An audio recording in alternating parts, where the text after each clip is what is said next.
want to know how to make Shortwave write an email for you, well, no worries. In this video, I'm going to show you an easy step-by-step guide on how you can easily make Shortwave write or compose an email in just under a minute. So let's get straight to it. Now, first things first, just simply open up your Shortwave website or the application. So we have also created some of the videos regarding Shortwave, which is available on our channel, so make sure to watch it. So now once everything is done, you should be under this interface right here. And here you need to start a chat in order to compose a mail.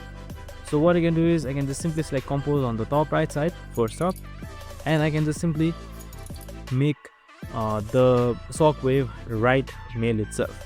I can just simply type in the user that I want to send to, and on the bottom right side, right beside send, you should be seeing this editor or pencil icon, just like that. What it says is write first draft with AI. So what do you need to write a first draft about? So I'm just going to type in this and then select send.